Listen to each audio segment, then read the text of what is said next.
Hi, everyone. Welcome to another episode of the Let's Talk Yoga podcast. I want to start this episode by giving you a personal update because it directly ties into the context and relevance of this episode. If you are a long-term listener of the Let's Talk Yoga podcast, you know I do three different things. I have three full-time jobs. The first one is my yoga studio, Aham Yoga. It is my 12-year-old child. I teach 5 to 6 days a week, given what season we are in. I also operate, manage, market the studio.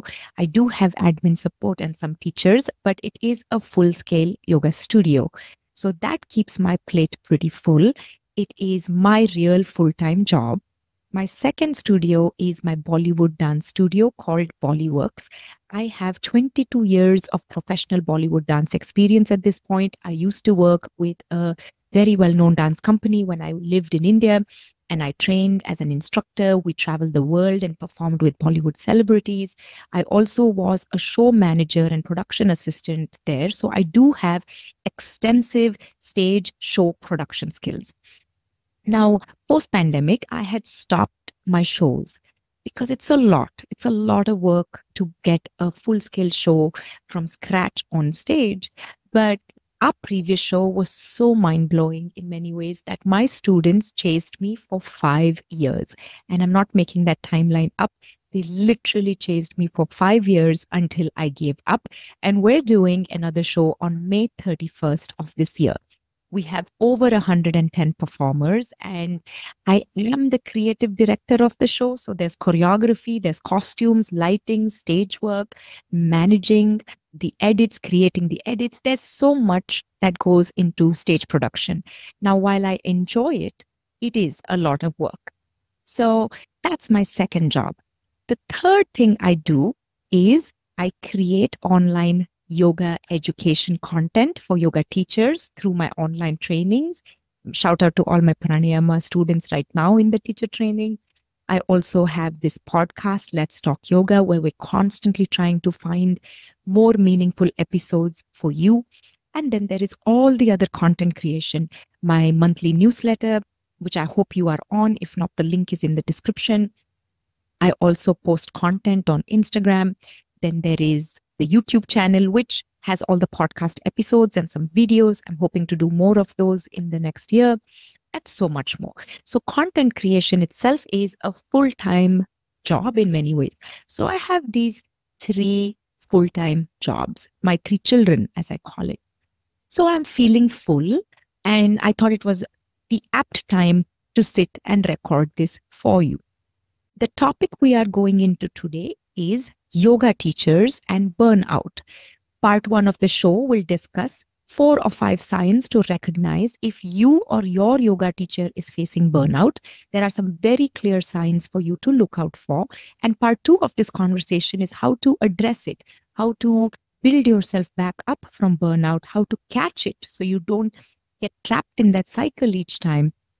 Now, I want to start this episode with a disclaimer. Firstly, I am not burnt out as I am recording this. I do feel full, but I am not burnt out. But it reminded me of the times where I have been burnt out. And that has been more than once or twice or even 3 or 4 times in the past 12 years as a small business owner and navigating a full-scale service business, not one, but 2 of them. So this topic came to mind, and I sat down to see if I could pen some thoughts down, and so much poured out of me that I created this podcast for you. Before we jump into understanding yoga teachers and burnout, I would like to remind you that this continues to be a free resource, free of ads and sponsors. So the only way we can continue to keep it this way is for you to leave us a review and a rating on the app that you're listening to it. It makes such a difference. It is what signals the algorithm in many ways that you are liking episodes like these.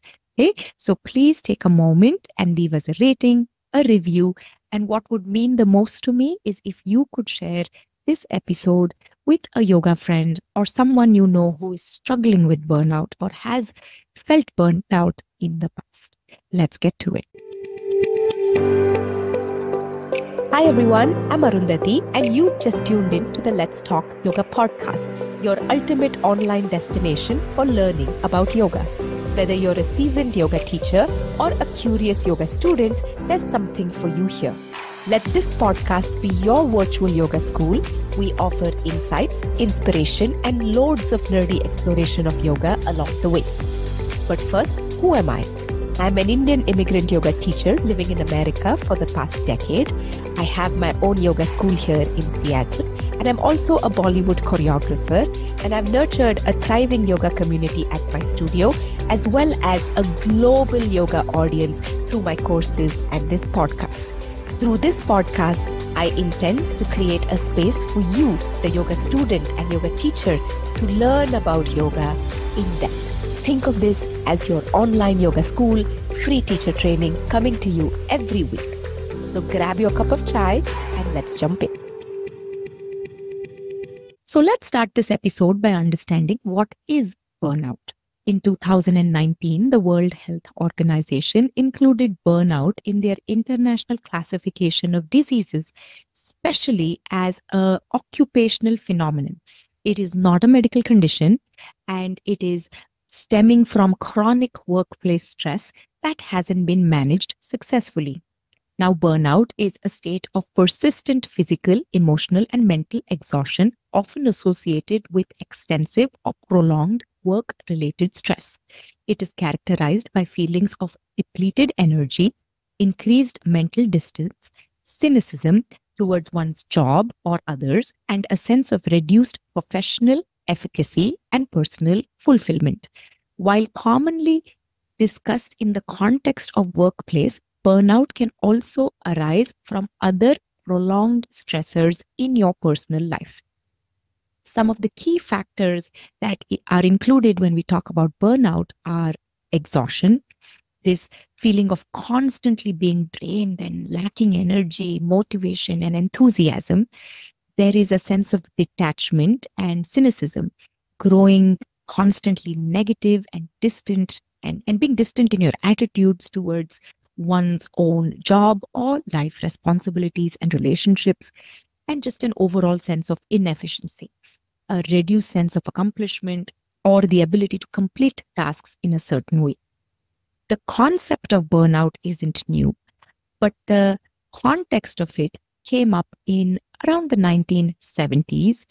It was popularized by a psychologist, Herbert Freudenberger, and I hope I'm saying that right, where he was working in free clinics in New York, and he observed a pattern among caregivers and medical professionals. Make sure you keep that in mind. Among caregivers and medical professionals, because they became emotionally exhausted, detached, and less effective over time. And he started describing these symptoms as burnout in a publication that came out in 1974.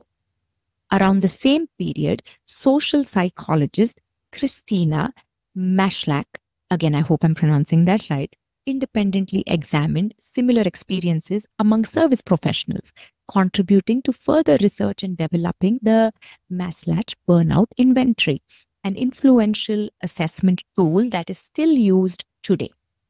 Researchers suggest that certain helping or service professions like healthcare, social workers, teachers, customer service employees, first responders often report higher states of burnout than many non-service fields. A few reasons for this include high emotional labor, chronic stress and heavy workloads, empathy fatigue, often also referred to as compassion fatigue, organizational factors, sometimes where just the number of people in service industries are lower, and boundary challenges, something we've discussed as yoga teachers plenty of times before. Now, just to be clear, burnout can occur in all professions, especially if support systems are lacking and if there is prolonged exposure to it. While burnout itself is a huge topic, I want to narrow this down to the field of yoga and yoga professionals. So first, let's look at what are some of the common signs and symptoms of burnout, how it can show up in your yoga classes. I have compiled this little list from my own experience, as well as Having conversations and witnessing other yoga teachers' journeys, I have come up with 4 main symptoms that are visible when you are burnt out. Feel free to add your own to this list. The first symptom of a burnout is the resistance to wanting to teach. Especially if you've taught for a long time, there is this internal tug of war when you have to go to teach. You will notice more often than not that you do not want to go to teach. And even though teaching and standing in that role brought you so much joy and upliftment before, something switches and you find yourself mentally complaining, dragging your feet to class, and often running away as soon as you can from your classes. Sometimes you even end up calling in sick, you make excuses to show up, and it just feels a lot harder when that internal resistance to teach starts to show up. The second symptom of burnout is that you are more impatient and very restless. You will catch yourself rushing physically, mentally. I can personally remember so many days where when I was burnt out, I was also much younger and I didn't have the coping tools or support mechanisms in place. I would just rush. I would rush to the studio. I would rush back from it. I would be rushing at home, even though there was nothing to rush towards or away from. I was just scattered and all over the place. And while I never snapped at my students, I was always professional and patient with them. I wasn't very patient at home or with myself. Today, I have grown and understood how to catch burnout, how to voice my needs, and how to put support systems in place. And I'm also able to recognize this as I've been through burnout a few times in the past. But notice if you catch yourself being just impatient and restless when that wasn't your nature before. The third symptom of burnout here is that you are constantly tired and feel energetically depleted all the time. Feeling tired, exhausted, and depleted all the time isn't normal, and you don't deserve to feel like that. We, as yoga teachers, end up giving a lot of ourselves to others, and it can get worse when you feel burnt out. During burnout, what once uplifted you, for example, teaching, can often drain you tremendously. You want to rest, but in many ways, you can't seem to rest deeply. And whatever you do sometimes feels to fall short. These are all classic signs of burnout. And if you are a woman listening to this, depending on what stage of life you are in, you might have your hormones to deal with, and even social conditioning, where we sometimes put our needs aside to take care of the well-being of others. So if you feel depleted, drained, constantly tired physically, mentally, it could perhaps be a sign of being burnt out. And the last one here that I've noticed very clearly is you just lack creativity. You will notice that your classes start to stagnate. It's the same thing week after week. There is no freshness. There is often nothing new in what you say and how you say it. And the class numbers will reflect this. They may sometimes not drop, but they won't thrive.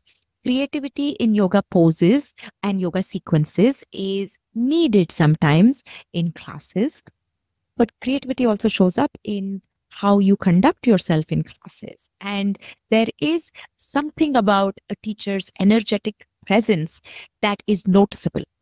In fact, there is some talk of how you can feel a teacher's prana, and more on that another time, because that's a different tangent. But if you lack creativity, it will show in your classes. It will show in your sequencing. It will show in how you interact with your students. So those are my main 4 symptoms of burnout. If anything else comes to your mind, just feel free to add that to this conversation. But my main 4 symptoms were resistance to wanting to teach, way more impatient and restless, completely drained, tired, and depleted all the time, and lacking creativity and struggling to find ways to keep class engaged. If any of those resonate, I want you to give yourself compassion and grace, because we're all human and we have these very human moments. Now let's turn the page and look at how to address this and how to cope with burnout. The list I've made is something I put together for myself. It was like a loving letter to myself and a care package when I feel depleted. This list is meant to support and inspire you. Take what you need and add your own things to it. There are 10 things that I have constantly gone back to in some capacity when I'm burnt out. You don't have to do all 10 or at 100% capacity. Just take what you need depending on what season of life you are in. The first thing here is take a break from teaching if you can. I understand that not everyone is in a position to do this, but if you can manage to get a little break, it could be a couple of days, it could be a bigger one with a few weeks or months off. You have to let go of FOMO and scarcity mindset and take as much time as you need and you can get. The further distance you put between yourself and your teaching, the more space for healing.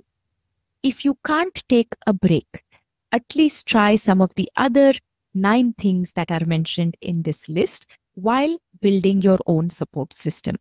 But if you do have the luxury and capacity to take a break, even for a few days, it will make a big difference. The second one here is to reinvest in your self-practice. I know that the mind and body feel very depleted when you're burnt out. But one of the best things to do is to remember the feeling you had when you were a beginner to yoga. That joy in your belly when you thought of going to yoga class and the feeling after a practice. If you can just reconnect to that and make that a core memory, it will help you so much when you are burnt out. In fact, I often go back to this memory and I also connect with my why. Why do I do what I do? And I deeply encourage you to find yours. The reason why investing in your own self-practice is important is because we often get depleted in our sukshma sharira or our subtle body or our pranic system.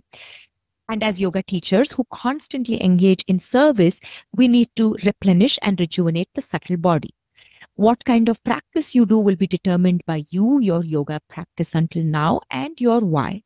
But I would recommend that you do not practice where you got burnt out. For example, I do not practice at Aham Yoga. It is my place of work. And even though I love teaching in the studio, I can never practice there because I'm always in work mode and turned on and all the customers know me. So it's very hard to be a complete student in that studio. So I actually practice outside of Aham Yoga if I ever need to practice. The third coping mechanism here is to do something fun for yourself that is not yoga. Now, I am not a fun person. At least I don't think I am. My idea of fun is going to a yoga class. It's what I do on vacation. It's what I want to do on a day off. If you ask me what's the definition of a perfect day, it will start with 1 or 2 or 3 yoga classes. So I'm not very fun, to be honest. So if you are anything like me, then you need to do something that lights up your soul outside of yoga. I'm not asking you to get a hobby. I'm not asking you to go to a teacher training in something. But just try a few things casually. It can be movement related. It need not be. But doing something different and fun that is not yoga will be refreshing. The fourth one here is maintain a social circle and have non-yoga friends. When you are burnt out, you tend to cut yourself off from people. You don't want to be social. You want to be isolated. This is the exact opposite of what you should be doing. You want to be around kind, loving, supportive, and uplifting people and away from anything toxic and draining. And I really hope you have those loving, supportive people in your life. Now, remember, students are not who we lean on when we are burnt out. Boundaries, maintaining boundaries is a big part of not ever getting towards burnout and is part of managing our sukshma sharira and energetic management in yoga. The fifth one here is a common one. You would have heard this before, is to get off screens, social media, and in many ways you screw the algorithm. When you are burnt out and you have to maintain a social media and online presence, it can get very hard. I see burnout as poorer mental health than before, and I have personally doom scrolled to cope and to soothe. This in turn disrupts sleep and adds to mental brain fog and further energetic depletion. So it gets very challenging to be online and to continue in the same capacity as before. So I'm going to throw you some stats here. And these are from my life in the past, let's say 6 weeks.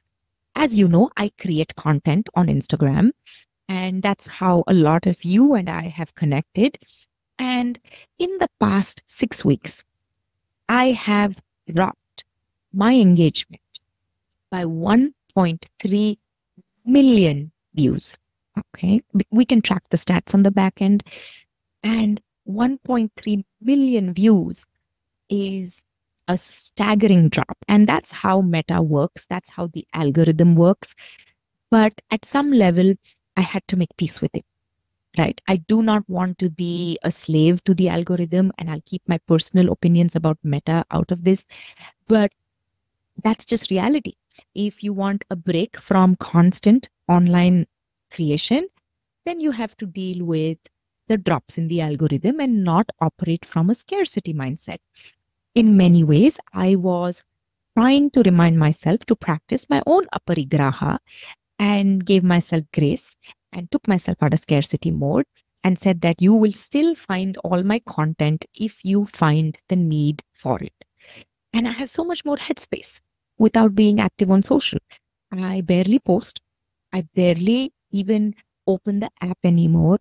I keep a little bit going because it's a huge medium of interacting with you and sharing the podcast with you. But I have shifted my gears to the newsletter, which I hope you are on. And if not, the link is in the description. But what am I trying to say is getting off screens and letting go of the algorithm, not fearing FOMO. It takes a while. I have let FOMO rule my life in many ways, but I'm able to now step back after having been burnt out many times in the past and be like, hey, you know what? 1 million and more have disappeared in just reach. That's okay. I will get back on this when I decide to get back on. Number 6 on my list is go study a course that you have dreamed of.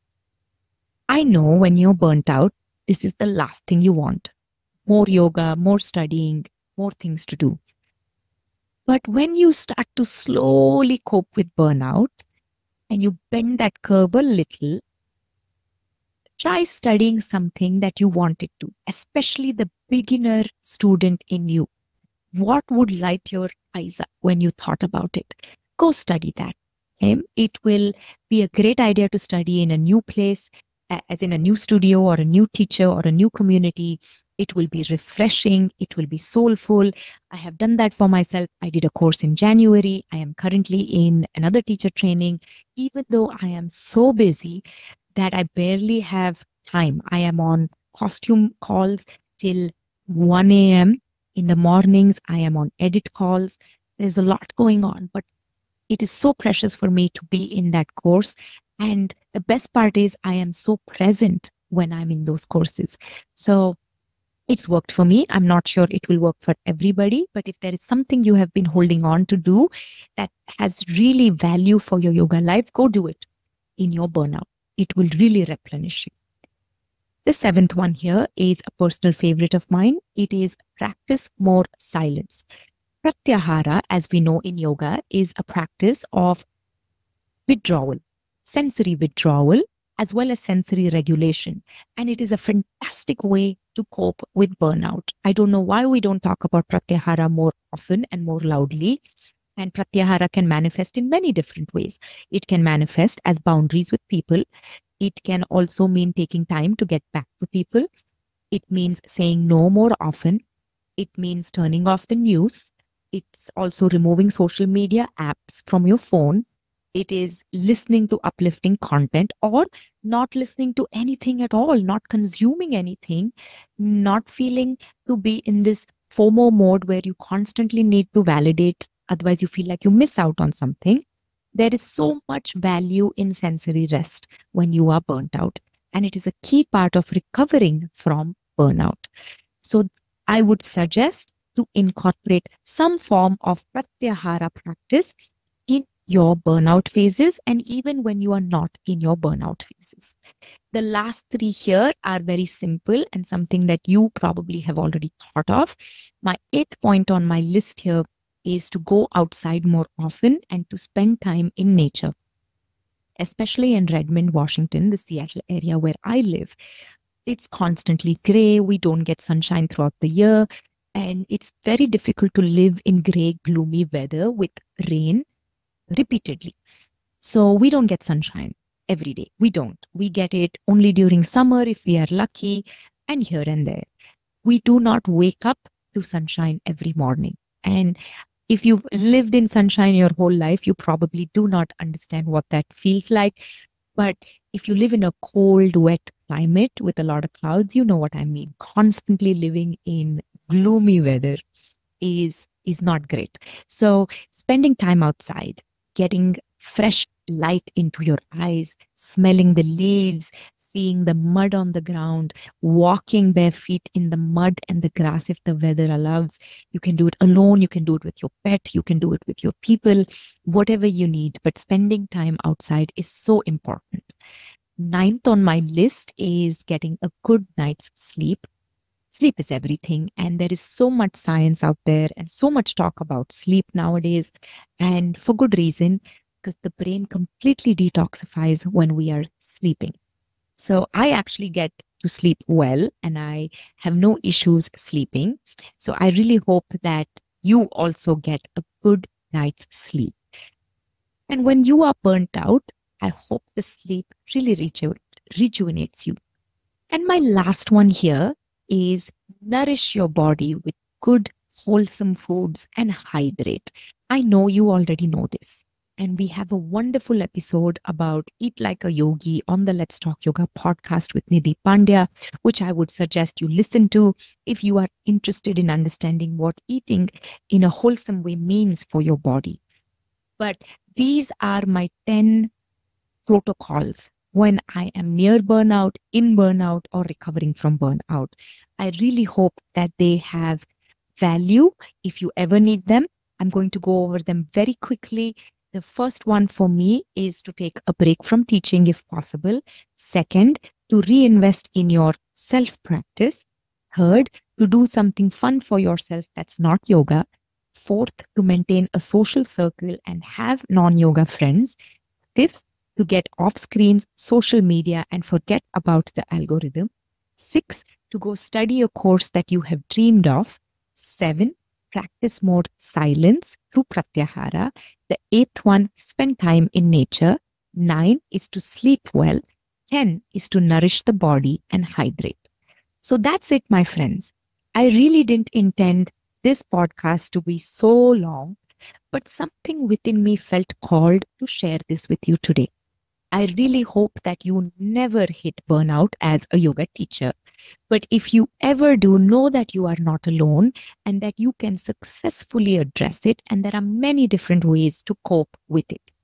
I am sending you so much love and compassion if you are feeling burnt out.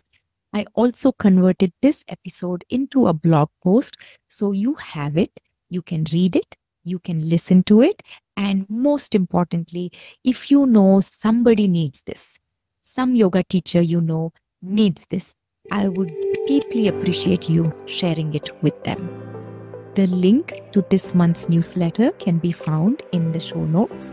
I will be back here next week with another guest, and I'm excited for you to hear that conversation. Until then, enjoy your practice. Stay well rested. I'll see you soon.